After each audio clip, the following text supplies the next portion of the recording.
Hello. What's going on, guys? It's Let's Go Dragon here, and like I said in the post earlier into the Discord, I said I was going to be a little bit of a chiller stream today. We're going to be doing just a solo cast with teams here. First game we have is going to be the Spawn Point versus Rivals. Blue side we have Spawn Point. They're going to be let's see, turn your voice up a little bit. Yeah, I'll work on that. Thanks for the note. See if I can raise this up by just a tad. Don't want to get too loud, at the very least. And there. Yeah, I feel like I can go more. I don't know. Microphone's been a little bit weird here. Okay, well, if that works, then that will be fine. I'll just even be a little bit closer to my microphone if that helps you guys as well. Anyways, I'm at Let's Go Dragon, and I will be solo casting for today. It's going to be Spawn Point versus Rivals. Over on the blue side here, we have Spawn Point, SP Pillars in the top lane playing Mundo, Tigaroos playing the Zinzao in the jungle. Kamatsi, it's going to be in the mid lane playing the Syndra. It's going to be interesting to see some control mage in the mid lane. I always love seeing a little bit of mages in here. That's not really exactly the bursty type, but still provides a lot for the team. And then for the bot game, we have Albagor and Rosebuds playing Ashe and Alistar. Really strong bot lane, especially when we're considering if we're looking over on the rival side of things. Isurge in the top lane playing the Mordekaiser. Eyesight is in the jungle playing that Kayn. Kayn's very meta in the recent patches. Mid lane we have Tall-Guy playing the Zoe, and for the bot lane that I was talking about earlier, that's pretty strong. We're going to be seeing Nautilus and Shamira, really strong duo for the two, but I wonder how well they'll fare up against Ashe and Alistar. But yeah, like I said, it's just going to be a little bit of a chiller stream. It's going to be me solo casting for this one. This one is going to be a bit of a longer game. I have some music in the background, so I don't have to be talking the entire time at the very least. Make sure I don't mess that up too much. Also, I feel like I'm not zoomed in all the way. And there you go. Looks like they hit level 2 first. So Rosebuds is going to look for the engage on the CV Barbarian. Good pushing in for them. Nice dynamic between the two in order to communicate that they are looking for that level 2 engage over to Shamira and Nautilus. Don't want to be giving that advantage over to them early on, at least. Are very strong, especially because Shamira has that knock-up extension, so if he lands the hook and followed up by the snare, it's just a really long time for Ashe, who's a pretty immobile ADC, to stay underneath there. So on the flip side, hitting that level 2 first for Spawn Point is going to make it a little bit easier for them in order to have a little agency into this lane. Here, Rouge now in the top lane. He's looking for a gank. He does land the Wind Becomes Thunder and forces out the flash from Isurge. Really good gank on that end as well. Able to get maybe even look for a repeat gank for the top lane whenever that comes up, or whenever he feels like he should come up there. And that's obviously going to get a little extra farm while he has the time, and a little bit priority thanks to the mid laner. Going to be helping him out a ton in order to make sure he keeps up with his Kayn, which, funny enough, he hasn't been seeing a lot of play where in recent years, even seen now in the mid lane. He's looking for a gank over on the Kamatsi, lands the W in order to get the slow off, followed by Q, but the Scattered Weak is going to be ending that engage. No Sleepy Trouble Bubble landing on that either, so it's going to be quite interesting to see how each team is really going to be piloted in this. I was saying earlier that I think Kayn has just been a really good spot here. Maybe that's Riot's thinking is like, you know, how about we just give a little bit more buffs to this champion. I don't think he actually was buffed, but I think indirectly other things were just nerfed and then he came into meta a little bit more. But in any case, maybe they were thinking is like, since Kayn is so strong now, or we're going to make him a little bit stronger through to the things around him at the very least, because we are releasing that Nightbringer skin. Very nice skin. I love it. I've said it multiple times on stream. Really cool. Rosebud's looking for the engage to get the hold, but into the pulverize over on the C2 dodge and CV Barbarian, but not to force out the flash on CV Barbarian, but it looks like it's going to be the first kill going over to Albagor, burning a lot of summoner spells, but nonetheless able to pick up the kill there. So going to be again, granting a lot of agency over for this bot lane here. Even though typically you wouldn't think Ashe is that sort of strong-sided in this bot lane, you typically think that early game power goes to Shamira. Eyesight now going to catch out spawn SP Pillars. He was trying to ward out that bush, but then realized Kane was up here on top. But because he was up there in top lane, that means it's going to be spawn point getting a return, and objective-wise, they're going to look to grab this first Drake, which is the Infernal. Really nice Drake to grab. Even as like a little bit of a menagerie Drake, you love to see the little bit extra damages when you have such high damage champions such as Kamazi playing the Syndra and the Ashe. You love to see that, and then Tigrew, he's not going to complain at all about getting a little bit extra damage in his kits. The SP Pillars, not going to exactly love it, but he's still going to appreciate it nonetheless, since a lot of his stuff are just base numbers. Rosebuds, ooh, that's a great dredge line coming out from CBR Baron in order to prevent a gank happening in there. Tigrew was sitting in that bush right there. Ooh, flash from dodge to Q. A little questionable, honestly, out of that one. I would think that he would... I wouldn't think necessarily he would go try to do something like that just because you need a little bit extra damage in order to deal with that Alistar. Maybe if there was a knock-up or something that he was already hit by, to extend up that knock-up, get a little extra dash in, get him in the attack range, keep him CC'd for a little bit longer, but... As a Shamira, you don't really have any sort of CC. You can go in a little bit better if you had your E up available, but maybe that wasn't the case and you decided against it, but already blew out the flash. In any case, it's like Rivals is going to be a little bit down in the Summoner Spell department. Not going to have any available on their bottom lane, but it doesn't matter. They're looking for an engage. Rosebud uses the headbutt to get a good disengage off. Albagor kind of stuck in there, but Rosebud jumps right back in. He looks for the engage in order to try to help out his ADC, but Kamazi also using the TP under the bot lane. He's looking to try to help out. Good dodge by Eyesight in order to get away from that unleashed power, but Todd's guy is looking to grab the kill over on the Rosebuds. Kamazi uses the flash in order to maybe prevent to body block, perhaps, or maybe dodging ability. I didn't exactly see that one. Todd's guy finishing off with the more litter, the passive. And then, on top of that, forcing out quite a bit from Kamazi, speaking of which, he looks like he's going to pick up the kill. A nice combo from Todd's guy in order to get that full damage off. He landed a Super Trouble Bubble into the Paddle Star. Nicely done. And now look at all of this turret plating for our support. Not what we love, but we'll take nonetheless. Extra gold for the support, it's always just going to be appreciated, even if it's just on the support.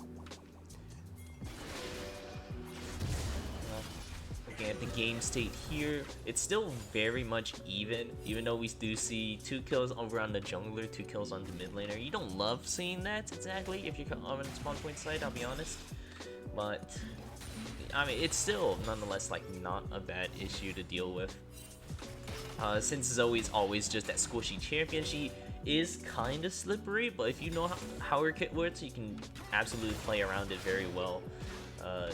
Whenever she uses that portal jump, you know she's coming back to the exact same spot where she always be. So you can always use Rosebud and use Rosebuds to sit on that portal in order to get on top of her. Or in a lot of cases, there's also other ways you can counterplay where she tries to use the portal jump into Paddle Star combo. You can use the headbutt to knock her back so then she doesn't get that extra range in that portal jump, and then she still goes back to her regular spot. A lot of opportunities for a little bit of outplay from the team spawn point in order to beat out a Zoe if she's fed. Kane, on the other hand, is a little bit harder one to deal with. I'll be interested to see, just because Kane, if he wants to go with the red or blue stance. I know recent times, actually, blue building red has been a little bit of the move where you do this loser sort of build. You have you have the burst potential that comes out of the blue Kane, but you still have a lot of good sustain that comes out of the red Kane build. So interesting to see. Maybe Eyesight wants to go for that. CB Barbarian, however, looks for the engage here. Isurge using the TP from behind in order to pick up the kill on an Albagor. We're looking for our next target here. It's going to be Rosebuds. He uses the headbutt, or Rosebuds uses the headbutt over onto dodge the Q in order to push him way under tower. It looks like Todd Sky will be using that forward jump combo in order to pick up the kill. One kill at the very least here, Tigger Rouge, and a spawn point is just on a little bit of his back foot here. Ooh, a great dredge line also landing on to Tigger Rouge, doing quite a bit of damage. Kalmati's here, but he doesn't exactly have the most amount of mana to work with, so I don't expect them to stay too much longer. They should be looking for a back, while the Barbarian is looking to see if he maybe grab like yet another kill for themselves. I gotta say, also on spawn point side, or not spawn point, but rival side, doing a really good job at keeping a lot of these wards in eyesight, picking up kill over on Tigger Rouge.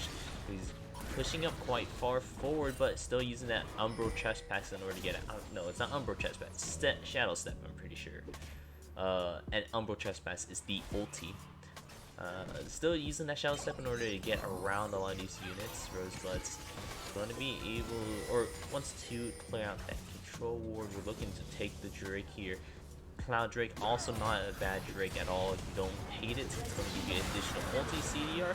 While we're looking over into the bot lane here, looking at a pretty good engage by Rosebuds in order to give a double kill over to Albagar. A nice flash on top of that in order to make sure that you're not getting hit by that Sleepy Trouble Bowl minion aided anyways, but nonetheless, can't be too safe to be, or can't be too safe. Rosebuds, nice headbutt. Unfortunately, he will be missing that forward rise, but I think it'd still be okay. We're still dodging out for the most part here. This guy, I don't think he has enough mana in order to use the portal jump Q, so he will have to back out there. So Albagor just getting 2 kills thanks to a really good aggression coming out of Rosebuds there. Congratulations on that front. Gold lead still not exactly in your guys' favor, but 400 gold is only like a Ruby Crystal difference. That's like 2 auto attacks, 3 auto attacks.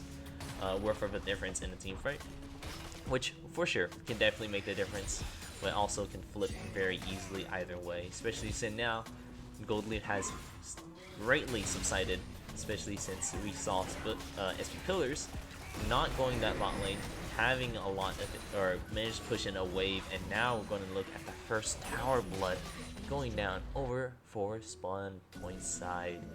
Pushing the gold lead a little bit in their favor, ever so slightly, but it's still going to be really nice to see here. Let's go ahead and do a little bit of a gold check in this early game. We're at 12 minutes, so we're like in a period where we're going to start transitioning a little bit. Oh, Kamatsu going to get hit by the portal jump into the Sleepy Trouble Bubble. Gets hit quite a bit thanks to that Powder Star, but still going to be able to survive, dodging away from the W from Kane alongside of any further sort of damage coming out.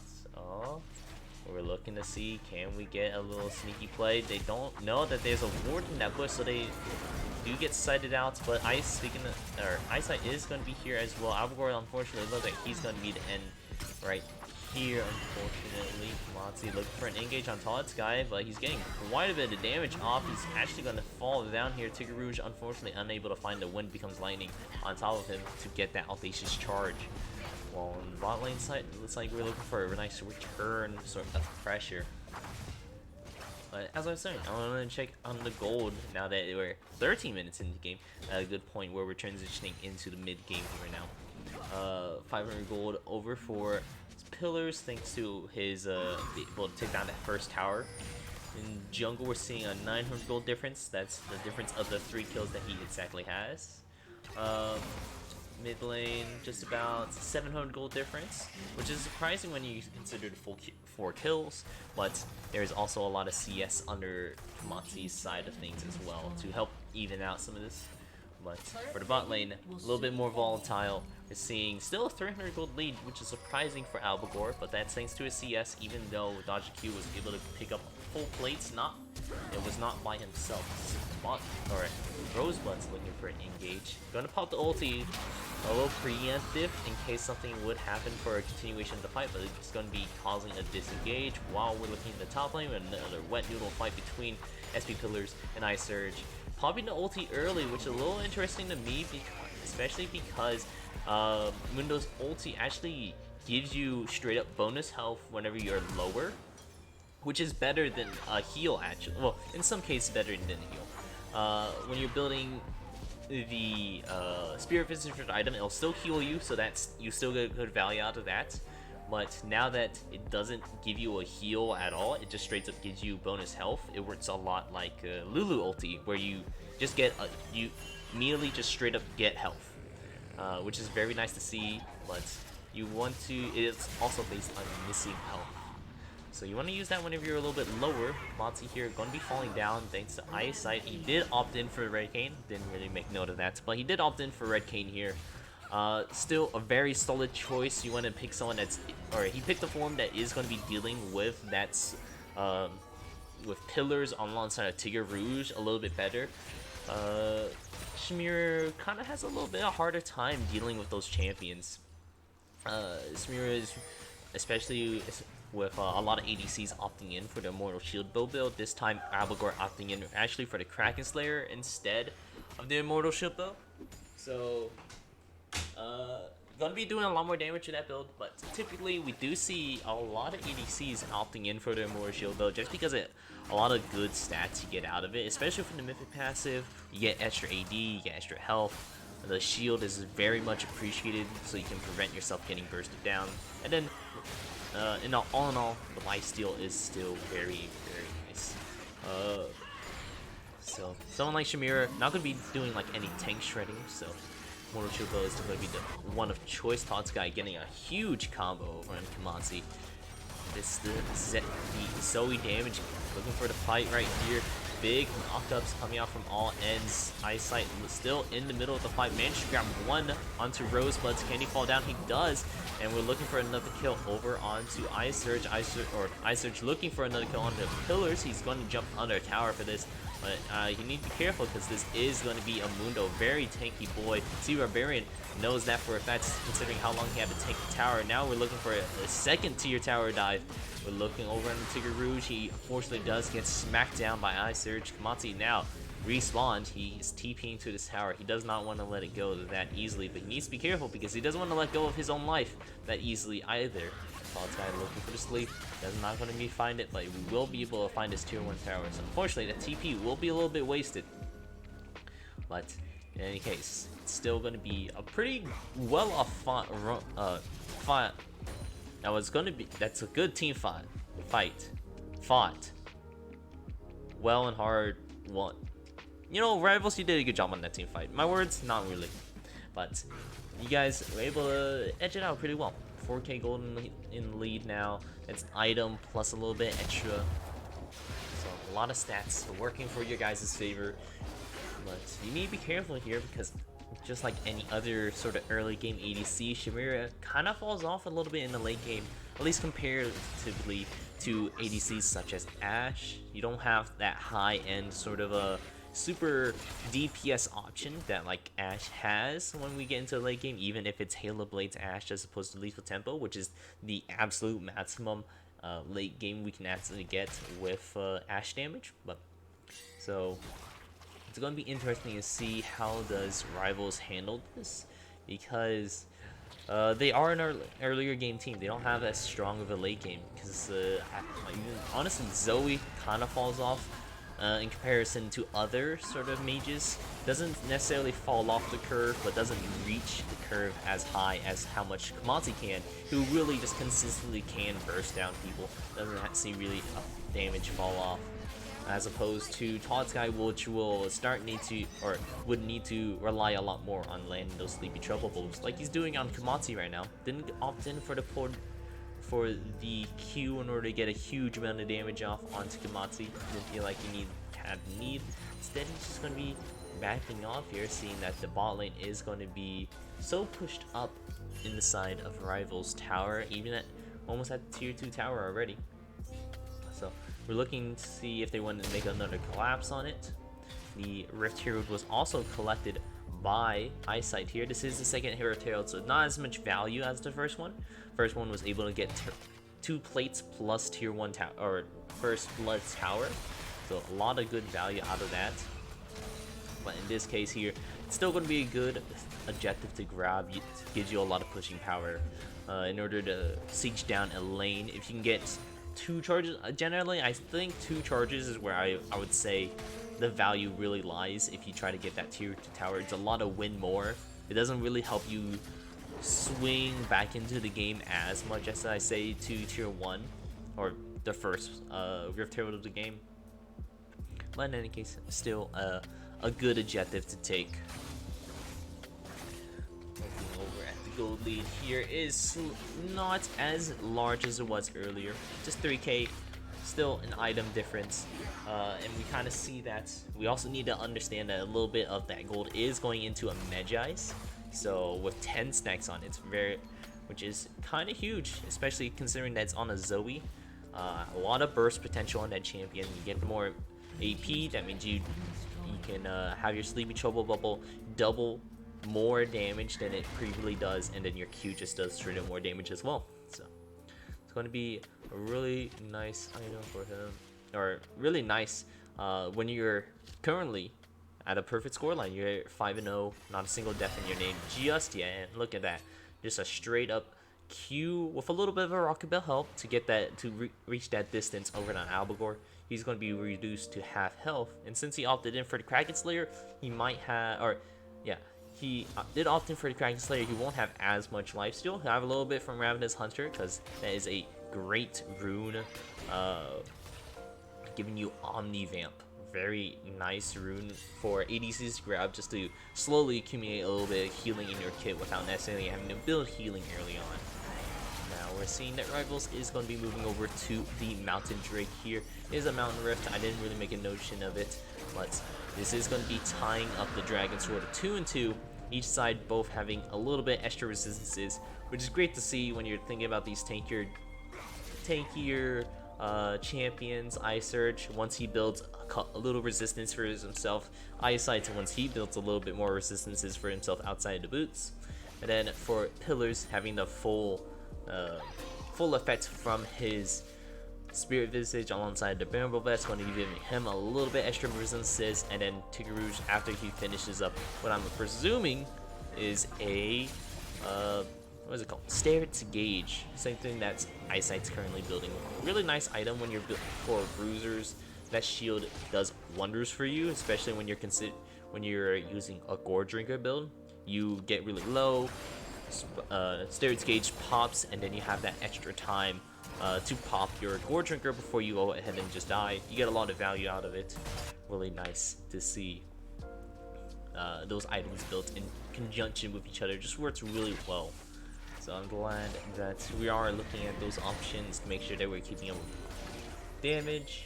Speaking of keeping up with damage, Kanmatsu also opting in for the tier build, where mages opt in for one of two paths, where it's typically either you go for the mythic item alongside of Cosmic Drive, and then you go for a full ability haste. You don't really care too much about getting a lot of AP. You more so care about getting a lot of spell casting off, getting a lot of ability haste. And the second category, which is what this is, Mazi is opting in for, is the tier 1, where you build your mythic, you build a tier, and then you have just a huge amount of mana pool and a lot of AP, probably following that up with a Rabadon, so you didn't just straight up have like 700 or so AP at 3 items, which is really nice to see. Rivals here is also starting with the Baron, but be careful here. Spawn Point is looking for a fight as well. Ice Urge does get the ult off. I'm not exactly sure who's on. It's Tigger Rouge, but Tigger Rouge will be able to win out that fight. Right now, it's still looking pretty good over for the side of Rivals, but need to be careful here because Spawn Point still is slowly making a return out of this Albagore. We're going to have to flash away from Eyesight. Eyesight still doing tons of damage, and he's still on the Purge, looking for the rest of the team. Rosebud's now doing a 1v1 with Taunt Guy. It's kind of fun to on that end while Spawn Point, or yeah, Pillars. I keep saying Spawn Point Pillars. It's SP Pillars. I'm just going to say Pillars to make it easier on myself. Able to get a solo kill over on Dodge Q, who's trying to get away from him.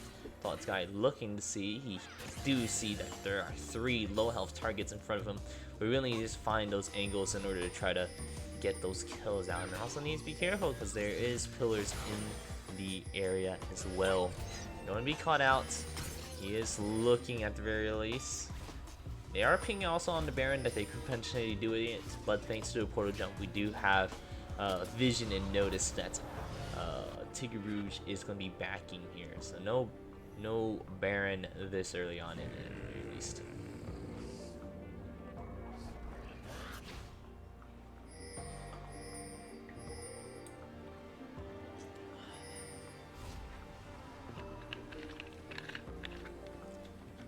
1.4 or 1.6, 1.7 gold lead in favor now for Rivals.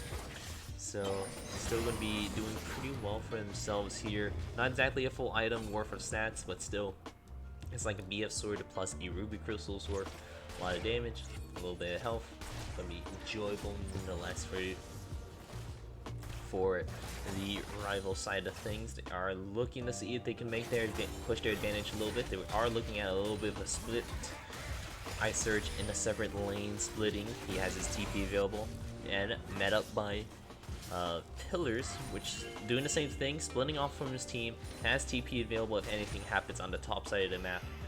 And Abigor sending out that hog shot in order to see what is Rivals planning here.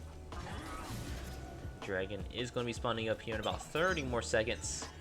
You need to keep that in mind, since both teams are already positioning for that. Rivals having the side priority right now. They were able to take control of mid and bot lane early on, so they were able to grab a lot of division, put down their wards, grab and take away a lot of spawn points rewards. So you don't know exactly who's coming in. Fortunately, it looks like Rivals didn't ward that bottom river area or bottom bush thanks to Pillars using his sweeper in order to clear that out. So we're able to find a way easily inside without necessarily risking anything. You don't have vision there. You don't want to necessarily allow Mundo just to walk up onto you when you don't know who's behind him just yet. That was Q. Going to be life stealing a little bit off this Drake, causing that to do a little bit of damage, starting off a little bit of instigation against either side. But you need to be careful here because he gets a 2-man knock of Rosebuds. Dredge line lands over into Rouge alongside of the man, I already forgot the name of it, but in any case here, really good ulti by Kamati and Scatter the Weak in order to do quite a bit of damage. Eyesight is still a big threat in this fight here against spawn points, but Pillars is trying his best in order to heal for Kamati. Unfortunately, it's not going to be enough here. Abigor was burned out too early in that fight, so he's just going to have to back off now. Dragon will be given over to Rivals, putting up their score to, Dragon's score to 3-2.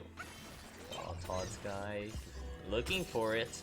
Very low health Kamati, but it looks like he won't be able to get that Sleepy Troll bubble onto him. Not going to be able to grab that, but we'll be able to grab the second tier tower in the mid lane, opening up the map quite a bit. So Rivals definitely have quite a bit of advantage in their where they stand at this moment. Going to be able to see themselves in a pretty good positions. Solid 4k gold lead again. We saw this previously. The item and then some. Like an item plus a giant spell, just about for stats wise. Gonna be really lovely to see onto their team split between 5 people, but nonetheless, if we're looking over it item wise, halfway done for Dodge Q, having that spirit position, which honestly I think that's a little bit of a weird one to build. I know he wants more resistances, but typically the 3-item power spike for an ADC is like pretty huge. That's when they actually start like playing the game pretty effectively. So it's a little curious to me, at the very least, to give up that huge power spike that ADCs usually get at the 3 items when you have 60% crit, or just about have 3 damaging items, and give it up for a Spirit Visage. You still get a power spike nonetheless, in a different sense. You'll get a lot of healing, a lot of extra bonus health so you can survive a lot of dispersed, which will work nonetheless. It's going to be interesting to see how will that pan out at the very least for you.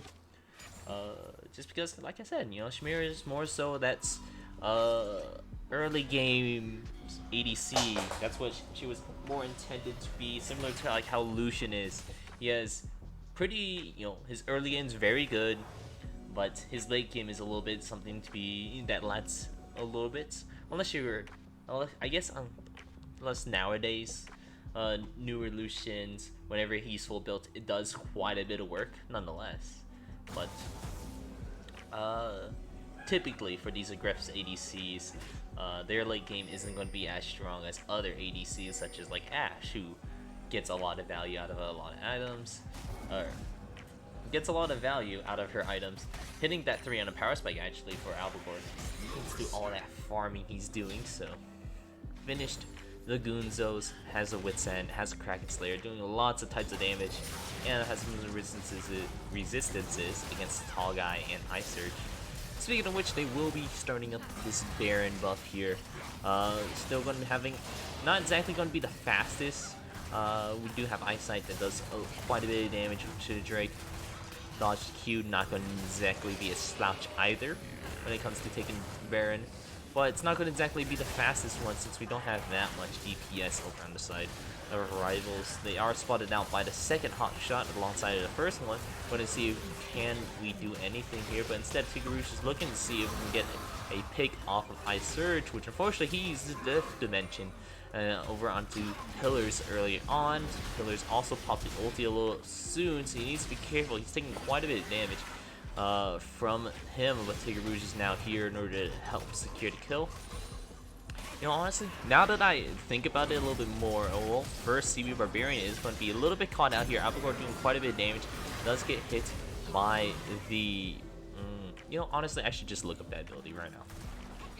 Depth Charge. You know, I know Dredge Line is the Q. That just kept popping up in my mind whenever I was trying to think of the ult name. But yeah, Depth Charge is going to be used on Albagor to promote a disengaged Komatsu. Unfortunately, will be punished for that. Rosebud's now also on the other end of it. He is in the middle of this engage. He's looking for more Eyesight, staying quite a bit of work done. Dodge Q is in the middle of everything. They used all their CC already, but it looks like Dodge Q just doesn't have the damage to support it and try to finish on kill on Albagor. He's 3 out of power spike. He's doing quite well for himself. Well, Pillars is also looking to see if he can get a little bit more, trying to look for the slows. Tigrerouge trying to use the Wind Becomes Lightning to get an engage over on the Todd Sky, but forcing out the flash from him instead. It's going to be a win fight for spawn point. 2 for nothing. Dodge Q just not doing enough damage in that fight, unfortunately. He had the healing, which was good, but Albagor was able just to really out-sustain him in that, or not necessarily just out-sustain, but just out-damage him. And all that sustain that he had. He had the Goonzos, he has his full Q ready. Alongside the Kraken Slayer, he's doing a lot of damage to Dodge Q, and the amount of healing he's doing at this current moment, not exactly helping him the most. When it comes to just doing straight up overall damage in order to try to burst down Albagor and get some more of that high octane gameplay that we usually see out of these squishier or this early game ADCs.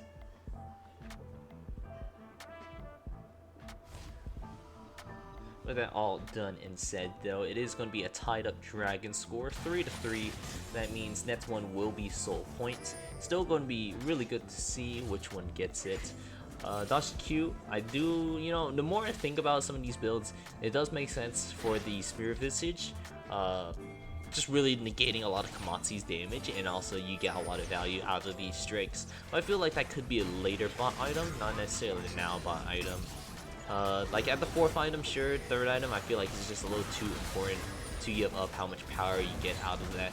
While Albagor already getting that Wit's End, he gets a little bit of the best of both worlds, still not sacrificing any damage, but still doing quite a bit himself. But he's still going to get burned down by Eyesight, so he does go ahead, gets that Q and flash. Ooh, actually he stays alive. Tigrerouge also still getting ulted by Ice Surge here, so in the Doom Dimension in order to try to duke it out here. Does have the GAs, so he's going to be able to stay alive whilst Pillars is here trying to defend his jungler from any further engages. Oh, getting hit with the second sleep here. Tigrerouge is not having a fun time at the moment. They're looking for the tower dive over onto both Tigrerouge and Pillars. Dodge Q now using his ulti, doing quite a bit of damage, but he's getting slowed under tower too. Took an extra tower shot. Pillars trying to sustain or stay alive. Halfway to his ulti, he still has quite a bit of time. Todd's guy, you're gonna use the flash in order to try to get, not his flash, but use a flash to get on out of there. Unfortunately, Pillars will be going down by Tall Guy. Albagor still doing a lot of damage. Good stun coming out of Rosebuds. And Albagor, you just do too much damage. You get free shutdowns. 2 shutdowns over for Albagor. And that's plus 1,000 gold. Congratulations to you. Going to be able to help build your scaling. Looking like you're building a Mortal Reminder. Or at least you got the Executioners. Probably with the Zeal. I'm thinking at the very least maybe a PD. PD is a pretty good item. just how much stats it gives you. It's a pretty good item. Not a lot of people think about it at the very least. Hurricane makes a lot of sense. Honestly, probably better than the PD. A lot of good stats as well. On top of that, you get those, you're able to do a lot more in these team fights. So probably going for the Hurricane, but also the Executioners in order to reduce some of this healing that Dodge Q has opted in for. Dodge Q, however, is looking for that IE, so he'll hit quite a big 4-item power spike at the very least. So whenever he builds that IE, do a lot more damage, and his ulti will be critting for a lot more in order to heal him better. But we'll have to see how that really turns out here. We are 35 minutes into the game, pretty late when we when it's all considered here.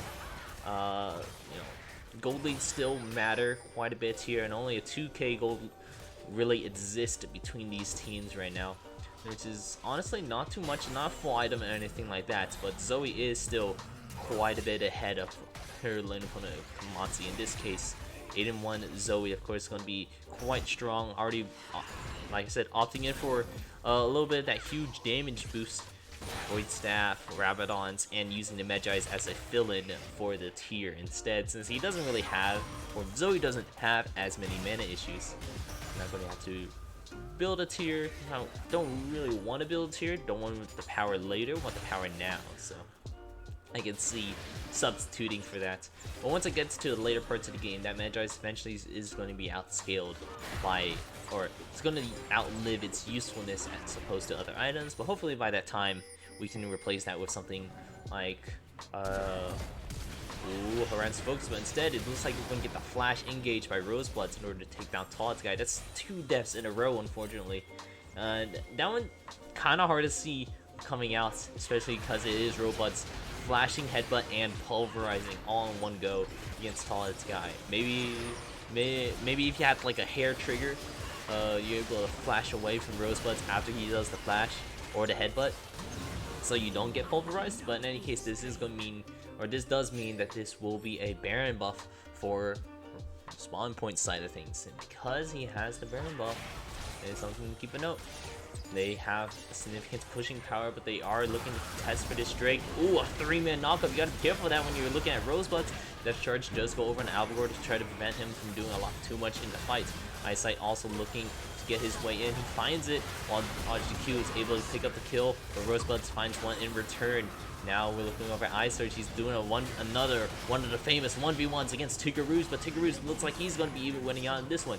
It's Eyesight has his eyes sight on Tigger Rouge. He's looking for something, while Kamate's over on the CV Barbarian looking for something on that end as well. Ooh, gets like a knock up, and perfect timing for Tigger Rouge in order to make sure that he doesn't fall down to spot or fall down. Now Mundo, he goes where he pleases, and right now he's looking at Tall Guy. He's looking if he can grab another kill, or at least push him away while his jungler goes ahead and do the Drake. It's going to be Mountain Soul, so that means we're going to see big shields. For anyone that does not know, Mountain Soul, whenever you get your 4th dragon and it happens to be a Mountain Rift, means that you will all get a bonus shield. After not taking damage for a little bit, you'll have a bonus shield for free, honestly, for free, based on your AD, your AP, and your bonus health. I believe bonus health is what the last one is. So Mundo's gonna be appreciating that. So let's go ahead. Yeah, you get a shield based on icons, AD, AP, and health. So I'm pretty sure it's bonus health there, not just straight up health. Gonna be appreciating all that nonetheless. Gold lead now tied up here, but that's only speaking like exactly just on gold amounts. You still need to take in consideration that we also have Baron buff still enabled for another minute for spawn point side of things, as well as the Mountain Soul. So that's additional sort of stats that they get for free. Keep that in mind when we're going into this Nits team fight here. I did mention earlier on that I don't think Rivals team has a lot of late game prowess, especially with the Shamira. Not a bad pick. I've been harping a little bit on the Shamira. Shamira's not a bad pick, but you have to play for what she's good for, which is that early game sort of carry. She has a lot of late game potential, of course, but not as much as compared to someone like an Ashe or like an Ezreal. Someone that's just pretty huge when it comes to late game items, doing a lot of damage and having a lot of where you can honestly, if you just dodge the right abilities, you just do a million damage and out DPS a lot of these champions. We will have to see how it goes on a little further. Eyesight also getting a little outscaled himself here. Not exactly outscaled, but just Mundo just doing Mundo things, being a very, very tanky unit, and able to really win out some of these fights, especially to Rouge. Able to win out these fights against Eye Surge in Doom Dimension. Just make quite a bit of difference in a lot of these fights. Shadow Weak does get something on the Eye Surge. We're looking for something. Not exactly finding it just yet. We're just on the back foot trying to defend our towers. We don't have to worry about Baron buff here. Already expired about 30 seconds ago, so we're fine on that end at the very least. But there's still stuff to be wary about at the very least from Rivals and the things. Their team comp is slowly just getting outscaled, dying out. Especially with Tall Sky having those Medjais, it was paying off early dividends, honestly, in the early game. Now you die twice in a row, you only have 5 stacks, and now it's not as like how much AP is this? It's 20 alongside of an additional 25, so that's 45 AP. That is less than a needlessly large rod, and you paid about the same price. Which I mean, was good in the moment, not good right now. Unfortunately, that's just kind of how it is with the Medjais. A lot of Rivals' plan was to win out in this early game I'm seeing from their team. But now that the game has lasted this long, they're slowly just getting outscaled, unfortunately. That's just the name of the game goes sometimes. Sometimes you just need a good scaling team in order to win out. You can make it through the early game, the mid game, we get to the late game where we get to our final items, and then it doesn't really matter anymore if you're playing for the early game where the Medjais, they are like early game ADCs really pop off. Even Mordekaiser, honestly. I feel like Mordekaiser late game isn't, well, I don't know, late game he's kind of a monster, but I don't know. I don't know on that. Rosebuds chasing down. He's doing a lot of positioning. They're on site first for this Baron buff that's spawning up here in about 30 seconds. Good moves by Spawn Point. They want to make sure that they are able to get some early vision around here. Kind of setting up a death bush, however. Do have another ward available, but they need to be maybe keep that in mind. Ooh, we're prepping. Death bushing. Dodge the Q. Ooh, great wind wall in order to prevent that, but Scatter Weak does find another. Eyesight getting quite low for himself, but the Death Charge will be landing over on the Rosebuds. Alpagore gets slept up, but unfortunately it was not the Zoe Q that finishes him off. So he waits right back up, able to do a little bit more damage, and we're looking for that damage into this team fight here. Rouge is looking for his next target, but he gets slept up here. TP coming in from Pillars. He's looking to see, gets a speed boost from the Home Guards. Can he make anything happen? He lands one Q on Red Eye Search, forcing out the flash from him. We're still looking for yet another engage. While we're pushing them all the way into their base here, we don't even need Baron buff. Honestly, we can just look to see if we can grab a tower, back off, look for something else. Or if we can push hard enough, maybe we can look for the end. It really depends on how does Rivals play out this team fight here. They do need to try to make something happen because they are knocking on these doors. But looks like they are able to at least fend off the charge, so to speak.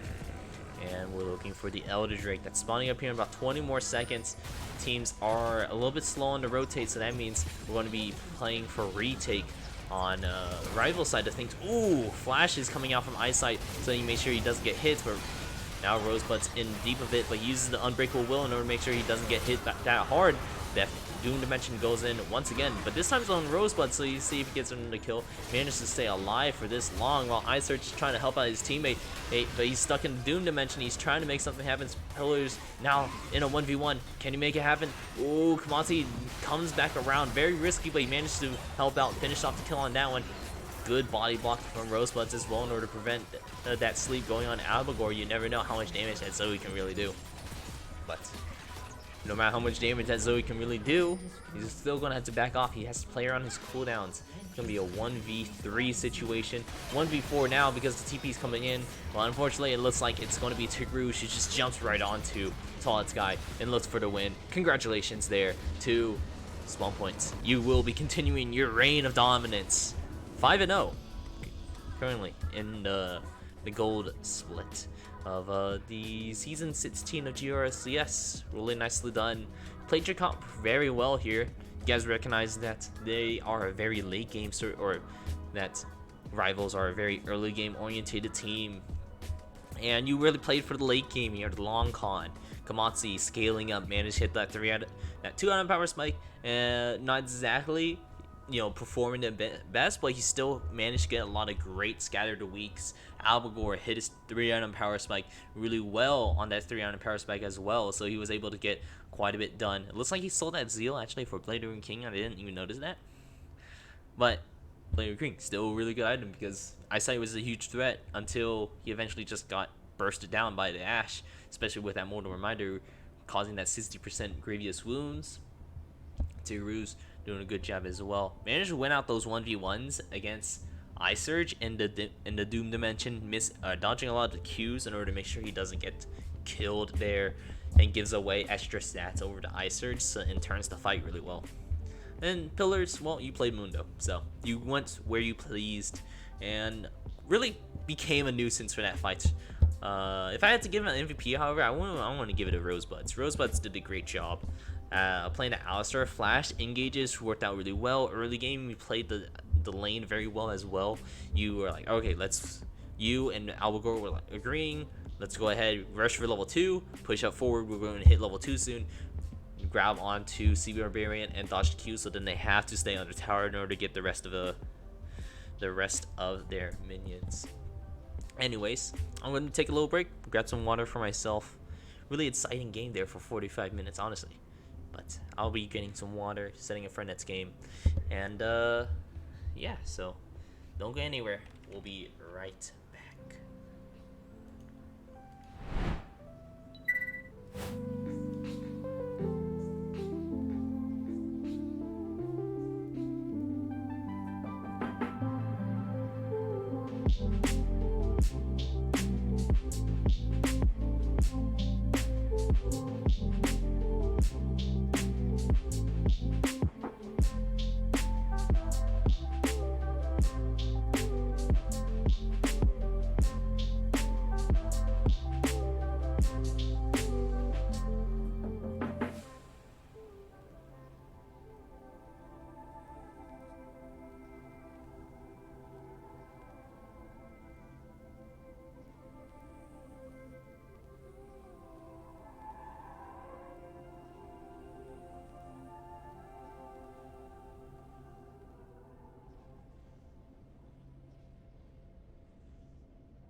Hello, hello. We're back. I feel like I turned down the music a little too much. There we go. In any case, we're back on Red Skull Dragon once again. We just saw the spawn point went out against the... My bad. Alright, spawn point went out against the rivals there. Really good job on them. Outscaled them. Brought them to the late game where they really wanted them. And able to win it out in the end. Well, now, we're going to be looking at this next game here. Spank Boys on the blue side. L9 Weenie playing really in the top lane. Just to let you know, I don't like your champion. Nothing personal, just don't like your champion. I refuse to learn how to play against her. Really counters me as a mage a lot. That's all I have to say. Now we have the native going to be playing the Hecarim in the jungle, Gif in the mid lane, playing the Diana in the mid bot lane. We have Kokomo Breezy and Emlove playing Ezreal and Alistar. Over on the flip side though, we have Goon Gang on the red side.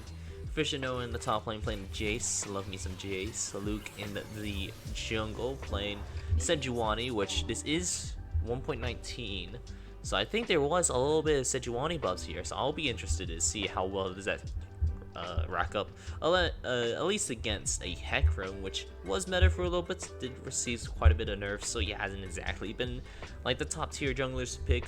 But in any case here, we're going to see Cavalry versus Cavalry. Glisk in the mid lane now, going to be playing the Cassiopeia, and the bot lane to fit round out a comp for the Goon Gangs. We got Anime Nonstop and Brokenson playing the Jhin and Nautilus. Not as aggressive sort of early game that we saw in the previous game, but I do still imagine there's going to be quite a bit of at least action. Not in the early game, maybe in the mid game, whenever Diana... Oh, speaking of which, I do need to change something. Fun fact, whenever you make a copy of your game save files, for some reason, I always change it to champion name instead of summoner name by default. Do I know that? No, I don't know why, but it does anyways. As for Fisher Noah, doing cool. Or as for Fisher Noah, playing the Jace. You don't see Jace that often. Honestly, I do like him as a champion. I tried learning him for a bit. Whenever I wanted to play a little bit of top lane. Top lane's a hard role. Bergen system managed to get the hook over on Love, managed to get quite a bit of good trade-off since they managed to hit level 2 for them. Level 2 advantage given out. Really good job.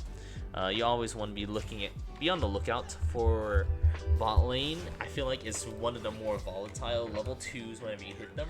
Just because there's 2 champions there.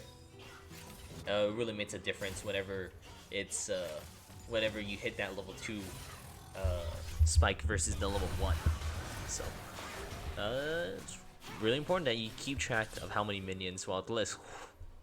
Jeez, Cassiopeia machine gunning down Gif this early game, which is what you want to do. Honestly, he's doing a good job at what you want to do against a Diana. He's out of mana. I'll give Glisk that, but still keeping down the Diana is what you want to do, so you don't just get immediately or you necessarily have to worry about whenever she does get strong enough to go for those engages. Really, her ulti is one of the big points you need to be worried about, thanks to that Moonfall doing a lot of the damage, especially in a lot of ganks too. It prevents you from running away as easily. Glisk, not exactly immobile. He's immobile in the sense that he doesn't need dashes, but mobile in the sense that he has a lot of movement speed buffs. Vision Nowhere looking for a gank in the top lane, but now we're splitting our focuses over on native and Weenie right here. Managed to get a little bit of damage off over the native. Not really doing too much here. No, or Luke has to be careful. Now Fisher Noah has to flash away, but unfortunately it looks like it's going to be the Weenie picking up the kill. Congratulations on the first blood there. He managed to get a back off before this gank happened. TP back up, so he had an item advantage. Corrupting Pot plus the Doran's Blade, so he had extra health. He had the healing. I'm not exactly sure about his runes. I could honestly check right now. Sorry if you heard that. I can honestly check right now in his runes. If I hit this, looks like he went with bone plating instead. But I wouldn't be surprised if he took that refillable pot, just so you can get that extra bit of burst healing. rather than overtime. I mean, honestly, it's either way, just because like you just want to pop those whenever you're in a fight, anyways. And that healing in the middle of the fight is still going to get net you like the same difference. Only thing is you have to pay a rune for one that gives you it instantly at rather than over time. Paying for the time, that's really what you're doing. So now gonna be seeing an engaged nice two-man pulverize coming in from M Love here. Nice damage over the anime nonstop, but the root coming out from M onto M Love as well. Now we're looking to see, can we get something down? Flash goes down by anime nonstop. Not exactly necessary, I don't believe, but Broken System managed to land a hook and give away the kill over to anime nonstop nonetheless. Flash will be burned from anime nonstop, and I believe from M Love as well, considering now he has the head splash, but we have to be careful because Native is here. He is a little pushed too far up. He's gonna have to be running away. Can we get the kill? He uses the heal in order to get there. He managed to grab it thanks to the little movement speed buff, and Luke doing a great job at zoning out the Ezreal to make sure he can't help out this horsey.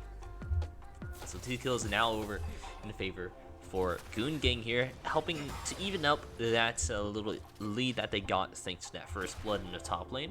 Hopefully Fishino won't be playing too far much of a weak side compared to this Irelia. Headbutt comes out onto the anime nonstop. He did not pay too much attention, but he's able to dodge away from the pulverize. That's pretty huge.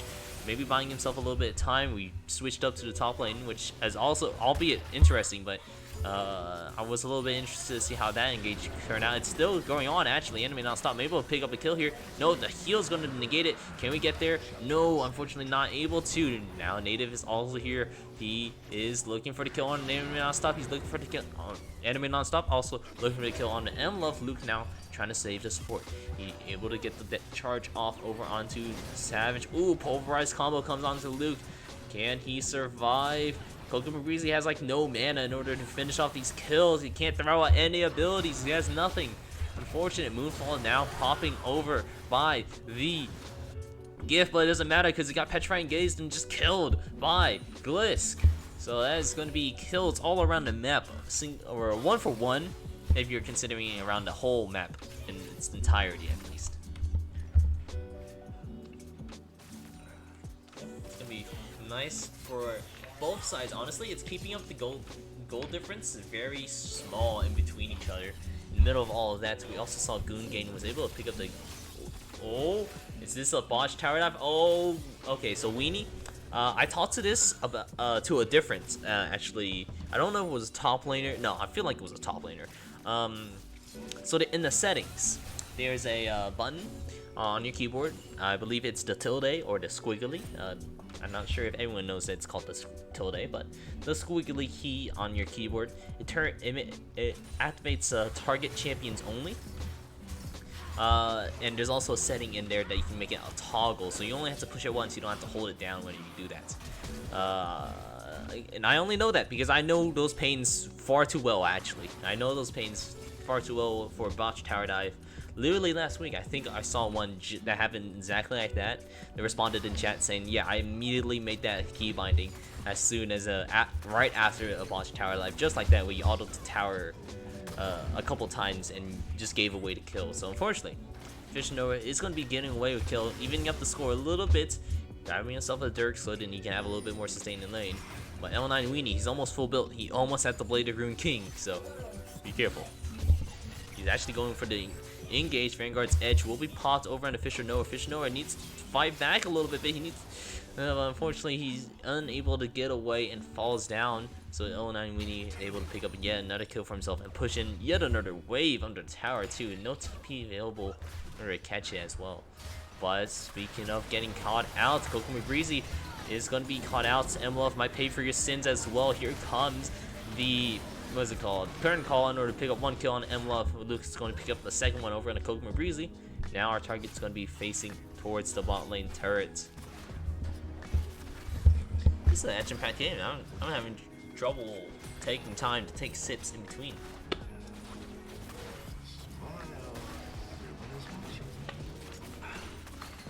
But still very action-packed. I like how it's going we do see pretty good plays coming out, pushing up so far forward so Fishinoa doesn't have any minions as a sort of safety security net. And they're able to take out that first tower because of it, because Native also takes down the Rift Herald early on. Do have quite a bit of damage coming out of Fishinoa, and he's going to have to force up the flash, but it's not going to be enough. And I think Native Nipple is able to pick up that kill there. Now Luke is going to, unfortunately, or not Luke, unfortunately. It's going to be Native, unfortunately, going to go down to Luke. Luke, fortunately, will be pick up that kill. 2-0. Not exactly when you see it on a tank jungler. Going to be appreciated when we get down the line. You're like, man, my tank's just not tanky enough. No, you're never going to say that. At this point, you might say that your damage is not damaging enough. Well, maybe not to Jin. Bliss, maybe not them. But Fishinoa, unfortunately, in a spot he doesn't exactly appreciate for himself. And that's just kind of how it goes when you're dealing with someone who, with an Irelia. Like I said, I refuse to learn how to play against that champion. So therefore, I will just ignore until I will succumb to the dark side and learn how to play that champion myself in order to learn how to play against her. While over on the side of Goon Gang, we're having 3 wards at each, or not 3 wards, just 2 wards in the bushes, and then it's a Jin trap on the other end. Ooh, Native, good job at holding off on the turn. Gliss, unfortunately, pulling the trigger a little too soon, so he will be falling down here. Luke, great ulti in order to pick up the kill over on to Native. Now we're looking to change our focus over onto here in the mid lane. Oh, Gift trying to turn it around, but unable to really gone down. Let's see. And then what's pretty? Yeah, you're right. Aurelia has gotten kills without getting a penta. This is an improvement. You're not wrong. But nonetheless, I do not enjoy this champion. But you know, maybe someday I'll succumb to the dark side just to learn how to play against her. You know, that's actually how I learned how to play Talon. I didn't like playing against Talon when I was playing Xerath. When Talon was a little bit more meta. So I just decided I would start succumbing to the dark side. Watched a lot of Yamakaze in order to, and Fui, the challenger Talon player as well. I started watching them a lot in order to learn all their combos and their thinking patterns at least, and learn how to play the champion. So then I can, you know, get a good read about what they might be doing. And now I also play a lot of Talon, which unfortunately also gets countered by Aurelia. Funny enough, you know, the damage reduction that Aurelia gets is good enough against Talon where like your bleed does like absolutely nothing whenever they pop it. So now I just main 2 champions that's not good against Aurelia. In any case here, going back into this game, Second Dragon has also been taken up by the Goon Gang, so they are getting closer to a pretty good point in the game where they really threaten a lot more of these Jet as well. The Native has been a little bit on the back foot, honestly. He was able to get the Rift Herald top lane to get that first tower, and they were able to do that. But outside of just top lane, we haven't seen a lot of influence here in the bot lane, or at least successful influence at the very least. We are looking for potentially an engage here. Love and Luke duking out a little bit here, getting a little low for himself, but I don't think that's going to result in a kill just yet. Throwing out that True Shot Barrage, but going a little wide in order to hit both targets at the very least. We're going to do some counter jungling, but I don't, right now, it's you're going to have to give whatever your Ezreal can get. Just because he is a little bit behind in the CS department, not hitting that first item power spike. Similar to how Jin just got his Gale Force. He has 3 kills up on him, to be fair, alongside of quite a decent bit of farm. Need to be careful. He is alone. They could potentially go for a tower dive. It is an Alistar who does a lot. But need to be careful because here comes Broken System, who's getting pretty good damage off. Nice knockback in order to prevent the Gale Force in order to get any closer to Kokomo Breezy. But now we're looking to maybe turn the fight here with Weenie. Good look out for them in order to prevent that. This a little late onto the turn for the Petra engage. We're looking for the engage still. Glacial Prison unfortunately not able to hit. I don't think that's actually called the Glacial Prison, but you know, it's late. It's ice. It's prisony. I'll check it out after this fight here. Well, Weenie is looking for a tower dive over to I don't know how to stop. Honestly, I respect the flash. Probably actually pretty needed considering that Weenie has Q available. just Q auto probably was enough to kill you there. So the heal and the flash absolutely necessary on that end to make sure that you're not just gonna die to Weenie. You will have to give up your tower, unfortunately, but we'll see if we can get anything in return. Luke is here looking for the dash. Doesn't have ulti available because he used it mid lane. So nothing on that front, and I'm gonna look. Oh, it is Glacial Prison. Then what's Lysandre's? So Sejuani's Glacial Prison, and then we got Enchanted Crystal Arrow from Ashe. What's Lysandre's? Oh, it's like Frozen Tomb. That's what it was. It's entombment, because that's what she yells, like entomb. So it has to be something tomb-like and then cold. So Frozen Tomb sounds right. In any case, right now 4-0 Sejuani. You know, these buffs, funny enough, looks like they're doing quite a bit for the Sejuani. At least going against a Hecarim, still able to get, has a couple kills on her belt, which honestly, you would love to see that a little bit more on Gliss and Anime Non-Stop, so they do a little bit more damage. Gliss doing perfectly good job. I think has a really good way in order to stop an Irelia, because whenever Irelia dashes, she has to look at you the entire time. So if you pull the trigger fast enough on the Petrifying Gaze, you would just get it, stop her engage, get her stunned, and then you just start spamming Q and E on her, and hoping that the rest of your damage just finish her off. So I think Gliss is a pretty good candidate in order to finish down. 4 control wards in the bottom Drake area. I love it. I love how much vision control we're getting here. Maybe the 2 in the Dragon Pit's a little much, but you know what? That's 8 auto tats that they had to invest into clearing out those wards, and I'll take it. Honestly, that's 8 auto tats, and on top of that, it looks like they cleared out 1 that was closest. Glacial Prison is going to be landing on top, but uses the ulti in order to get the unstoppable and prevent an engage. We're looking for the Moonfall. It does land on top. Good job, Gift, in order to prevent that current call in order to get furthermore, actually even getting a kill on Fisher Nova. Luke gets caught out by the Vanguard's edge. We're going to see. Ooh, Petrifying Gaze does go a little wide.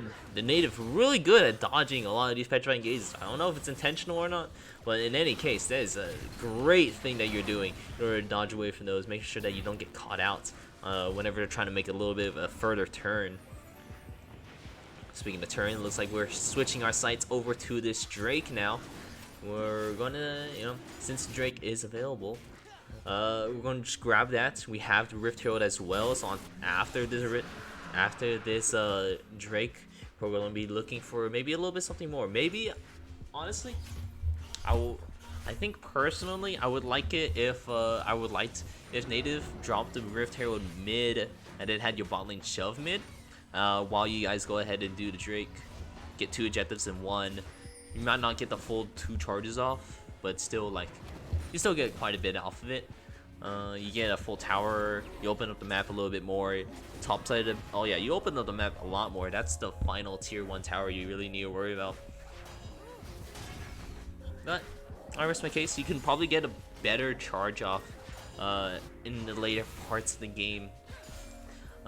If you can just get a good team fight off once again, look for a good engage, drop in that Herald, get 2 tower charges at least, and then you get really great value off.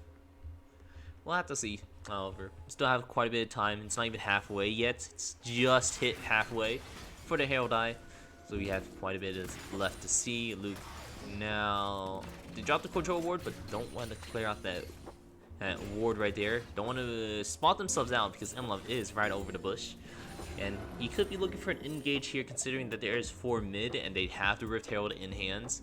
They want to try to make something happen so they can get a really great push off, generate a lot of pressure for themselves. Speaking of which, Weenie in the top lane, or bot lane, generate a lot of pressure for himself. He has like no mana, but that's still probably enough for like 28 Qs. Memes, of course, but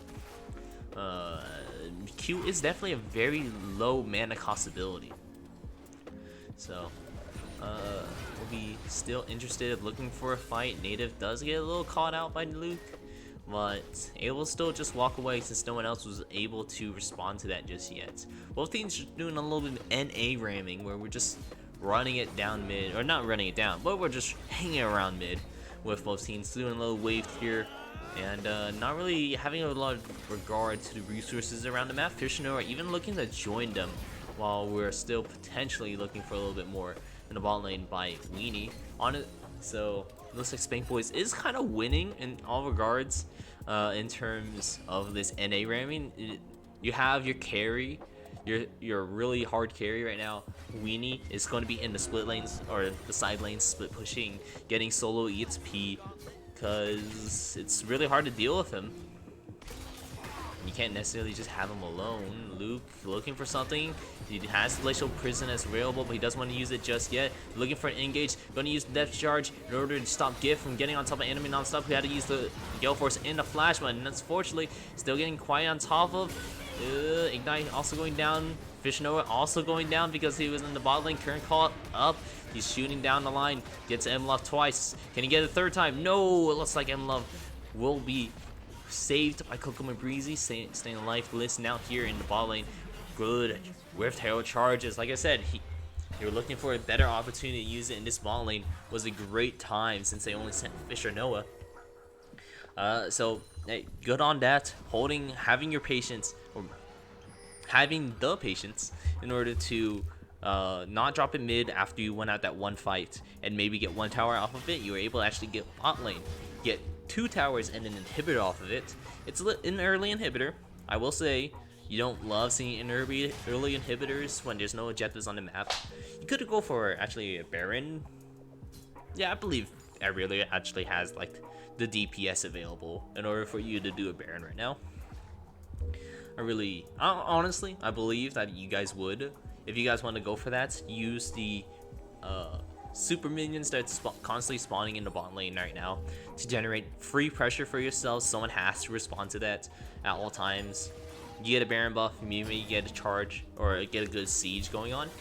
Instead, we're looking to be bot lane anyways and trying to grab Broken System, going to be grabbing that Scuttle Crab and getting some free vision for themselves that can't deny.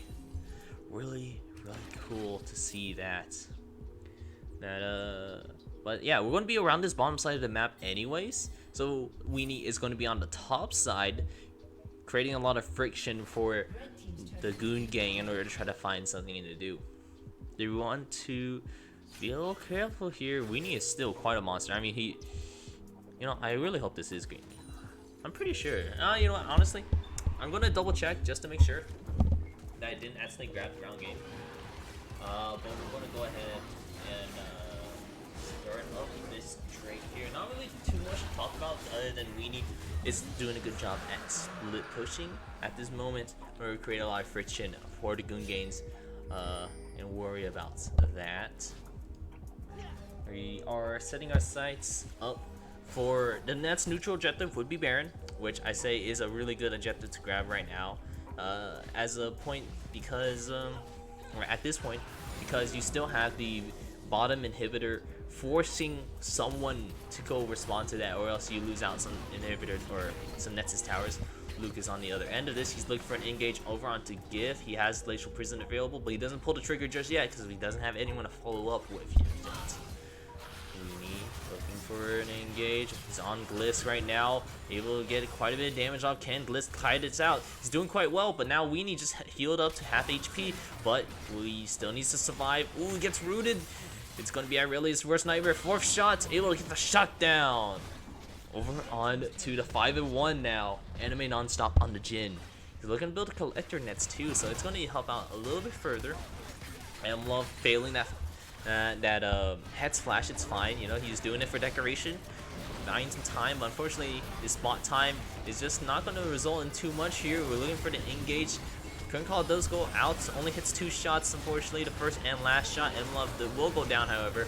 Gift is looking for something, cuts the moonfall off. Ooh, real good true shot barrage. I'm going to pick up the kill on Anime non-stop, but now he's getting burned down by Fisher Noah. Fisher Noah is auto attacking down, switching over to the ranged warp, gets quite a bit of damage off, but unfortunately he doesn't have enough in order to finish off Kokomo Breezy. He has enough healing, and he is sustaining himself just quite well enough against Fisher Noah, who's not prepared for this. He's not going to prepare for this either.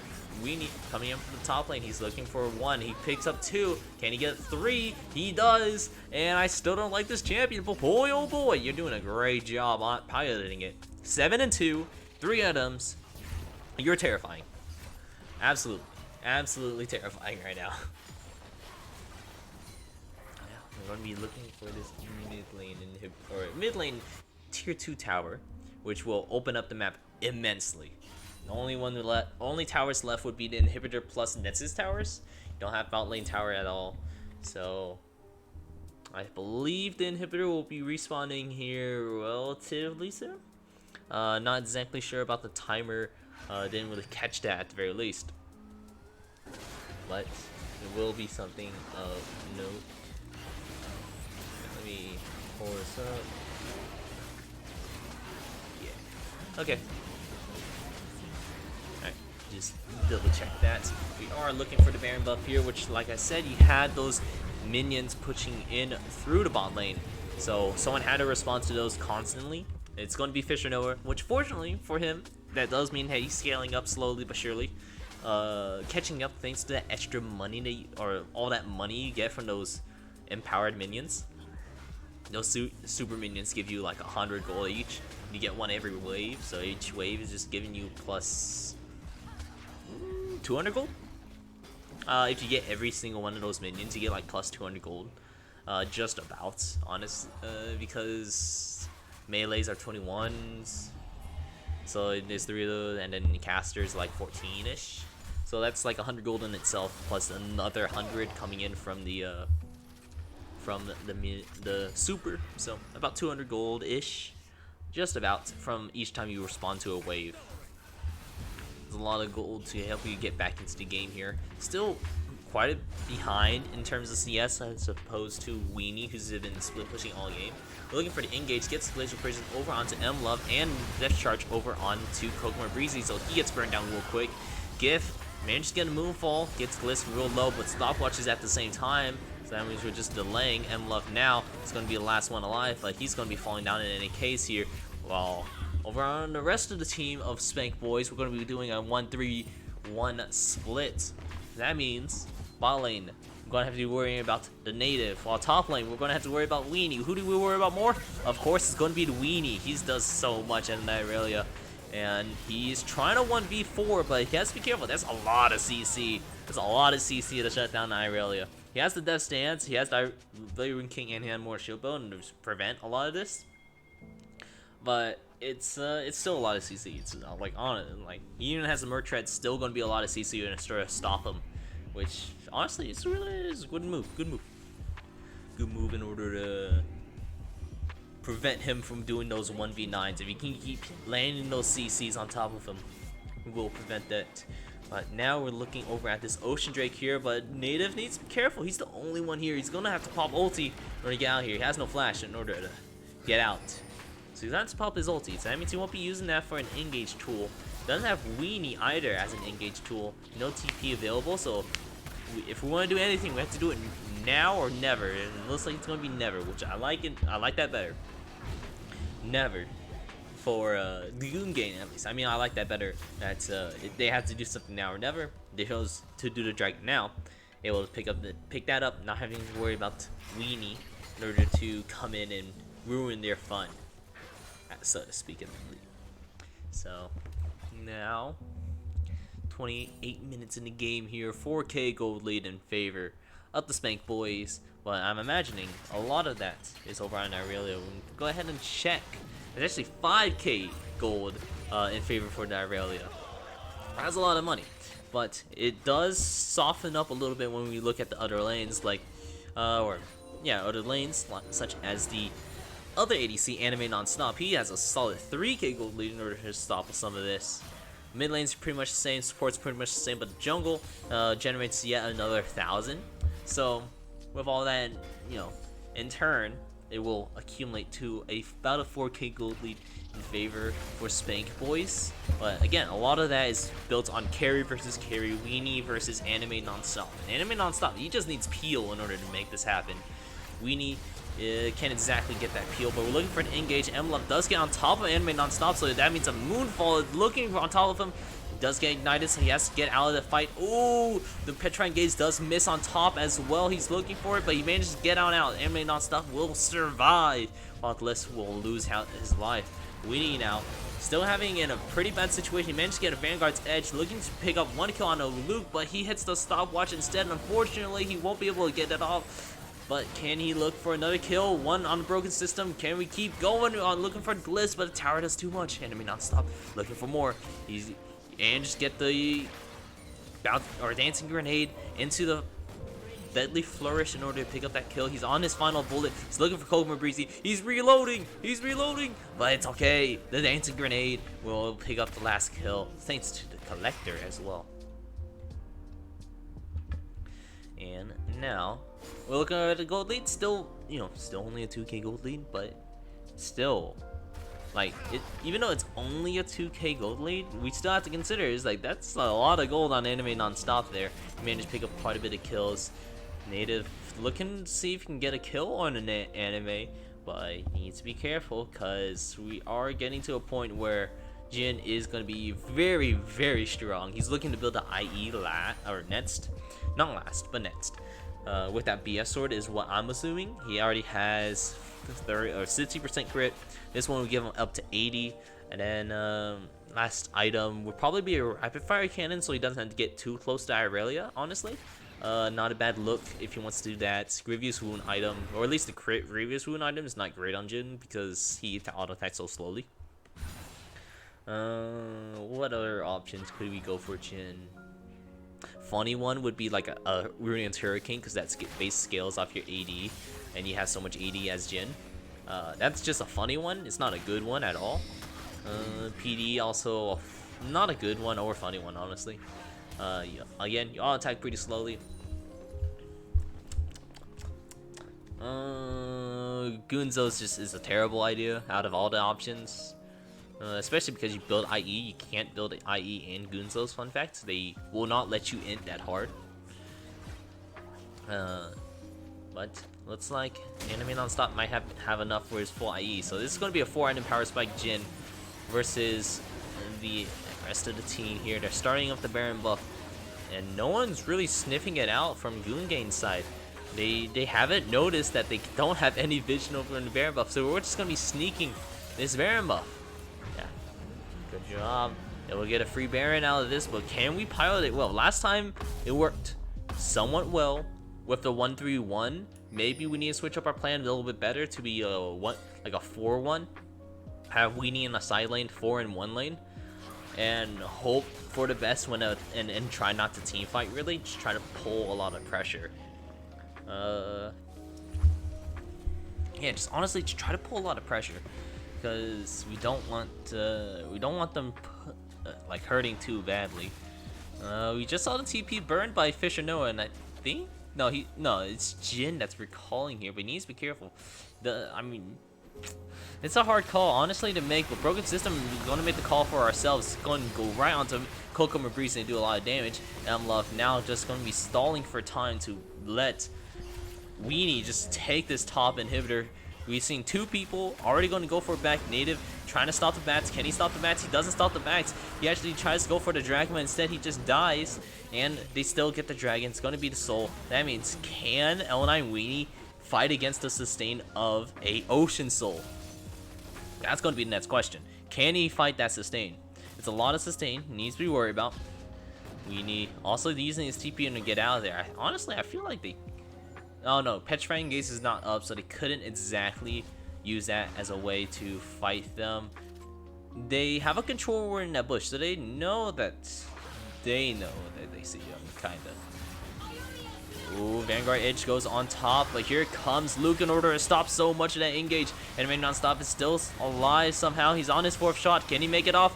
He doesn't need to, because Gliss is just going to finish off the kill for him. And then the 4th shot's going over onto Irelia in order to finish that back kill. So now it's 55 seconds for L9 Weenie in order to respawn. That's a lot of time for the Goon Gang in order to really make something happen for themselves. 34 minutes into the game here, and L9 Weenie is going to sit a whole minute in the gray screen.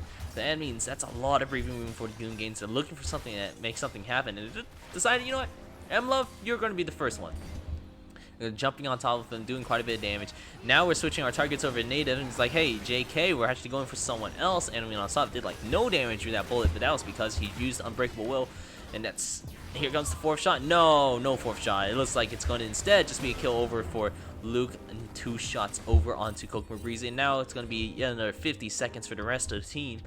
Or at least for Kokuma Breeze and M11 in order to really spawn here. Looking just to siege out this mid lane, while Fishinoa is back on to siege minion duty, which is fine. Honestly, he's scaling up. He's getting back into the game here, while the rest of the team is really providing a lot. Enemy non-stop, he's getting quite low. Will he die? He's still fleeing. He shoots once, shoots twice, and he's at a pretty decent health total. Maybe you want to auto attack those Raptors in order to get a little bit more healing. No, it's fine. It's all good. He has the Ocean Soul. He's gonna be sustaining himself right back up. Look at that. He's already almost full health, and he didn't even buy a lifesteal item. He only has Doran's Blade and probably the what's it called? The Ravenous Hunter. L9 Weenie is trying to make something happen. He uses the Vanguard's Edge, but still not enough. M-Love on top of him as well in order to get some extra CC to negate some of that. It just burns down immediately. Kokuma Breeze now also here, but he's not going to be supporting him or supporting Weenie in the sense of CC. Ooh, that was a nice arcane shift, but it's not going to be nice enough in order to survive against Liz just auto attacking the rest of the way down. Now we're looking to just really secure the game now for Goon Gang. Looks like the Jin just gonna win out the game for them. They are abandoning Jin a little bit, but it's okay. They don't really want to care. And they're just gonna end the game there.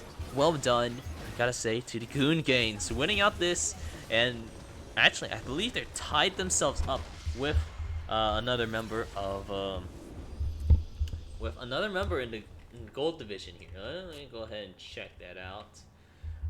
Yeah, they managed to tie themselves up alongside of rivals here at 3-2. I don't know exactly. Actually, I can just look it up right here. Let's see. Has Rivals versus Goon Gang happen? Rivals and Goon Gang. So Rivals does have the 1-up against Goon Gang. So that means Rivals, it will be above them. But in terms of score, or scoring wise, they are tied up here. And it's GG's indeed from Ty. So congratulations. I gotta say, Anime Nonstop did a really good job piloting that Jin. He only died twice. The list on top of that as well, able to only died twice as well. Did a lot of damage. Those miasmas did a really good job at stopping L9 Weenie. Like biggest hurdle trying to get past Weenie. That's like doing so much damage. Gliss saying he said hate my ADC. You don't want me to stroke his ego. Is that what I'm hearing? Yeah, it's okay. But you guys did a good job. Goon Gang, good job. Fishinoa, unfortunately, he had to play back a role. He was really only like the wave clear guy. He scaled up, did a lot of damage like in the later comings of the fight because he was able to get that constant source of income. Not exactly the most amount of money but 3 items still did quite a bit of damage in those fights. Any case here, GG's for the Goon Gangs, the GG's to GG. And that's our last game for tonight. We had 2 games, Spawn Point versus Rivals, and Spawn Point won against that one, and then the last one, let's see, Ego, don't listen to close. Anyways, good. No, yeah, I mean, I was just, honestly, I was feeling really tired today.